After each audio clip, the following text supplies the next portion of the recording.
अरे तू दिन दहाड़े बकरी चरावत थी हमारे खेत में। तोहरे खेत में कहाँ तोहार खेत लौकता कि हम बकरी चरावतनी? ये हमारे खेत है। कि तोहार खेत ना तोहार खेत देखा हो दे भाई बकरी है खेत में चरतिया। ढेर बढ़ के मत बोला, बहुत बोलता रहा। देखा एकर चोरी करती है, ऊपर से सीना चोरी करती है। देखा चोरी सीना चोरी ना, हमार बकरी तोहरे खेत में तो तकहू ना गइल बिया। बिना मतलब के जब देखा तब हमरा से झुराल करेला। मतलब के ना, ये हम अपने आँख से देखे कि तोहार बकरी में चरत रही। अरे तू चुपचाप रहा, हम जाना तनी तोहार सहूर बड़ा खराब है। बतावा देखा दादा ये कितना लड़ती है हमसे। अरे कहाँ लड़ा हो बिना मतलब के झूठ बोलबा तो का कर। हम ये कितना परेशान बनी जा। हाँ हाँ जाना तनी। रात में सार भैंसा गोरत हन जा और दिन में बकरी। बतावा तनी होश में रह के बोलल करा। तोहार हमार बकरी तोहरे खेत में देखऊ नहीं गइल बिया। आप बिल्कुल फैसला हो जाई। कैसन फैसला? आप हम पुलिस के बुलाओ थी। हाँ बुलावा तनी, देखा तनी आजुए तो कुल फरियाइए जाई। एकदम फरिया जाई। चला बहुत दिन से देखा तनी तू हमरे पीछे पड़ल बड़ा, हमरे बकरी के पीछे पड़ल बड़ा। आई गई ना दरोगा जी, आई दरोगा जी आई। क्या हुआ? क्यों आपस में लड़ रहे हो तुम? अरे का दरोगा जी का बताई?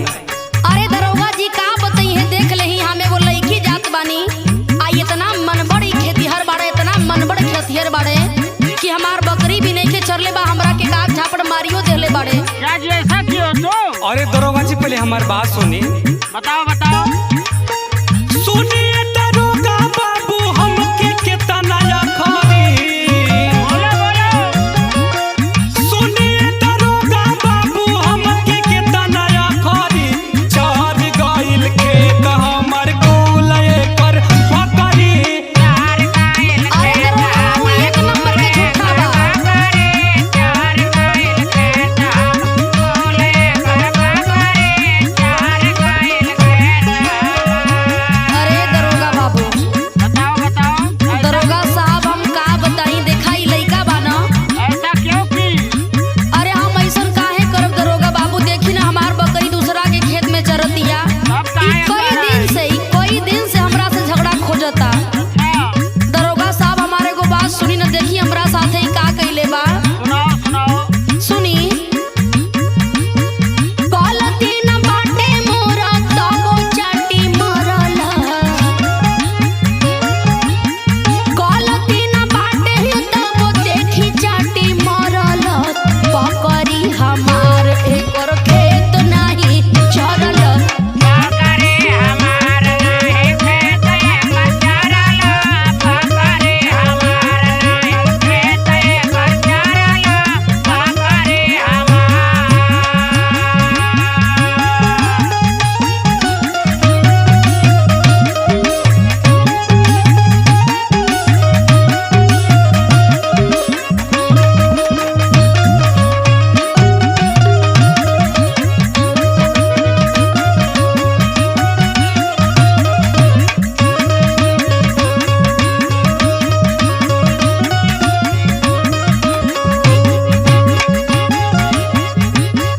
ए दरोगा साहब हाँ बोलो। बताई, हम लड़की जात बानी आ हमार बकरी चरोत ये दूसरा के खेत में कई दिन से टारगेट बनौले रहल ह कि लड़की से झगड़ा हम जरूर करब। ऐसा क्यों किए भाई बताओ? एकरे बात के विश्वास मत मानब दरोगा जी। अरे लड़की जानकर तुम हाथ उठा दिए तो सबसे बड़ी गलती है। अरे पहले हमारी बात सुनी। हम के ताकतिया देखी गुरनार के। अच्छा हम गुरनार के ताकत नहीं, देखे गोरा नाई के। बहुते खराब ही लड़का बा दरोगा साहब। देखे गोरा नाई के। और का सुनी, बताओ बताओ।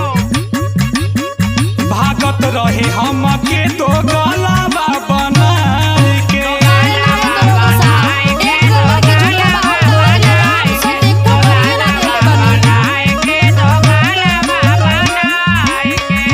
देखिए इतना आदत खराब पाए कर। ना हो दरोगा साहब, हम भले बकरी चराइला त का भइल, हम केहू के गाड़ी उड़ी नहीं देइला। ई एक नंबर के झूठा बा। देखी झूठ बोलता है। गाली दी है हमको। सुनी दरोगा जी सुनी। सुनाओ सुनाओ। हम के ताकतिया देखी गुरनार के। भागत रहे हम के दो गलावा बनार के। और सुनी दरोगा जी, पूछला पे बतियाई चाहिए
थाने चलो, वहीं फैसला होगा। चलिए ठीक बा दरोगा साहब।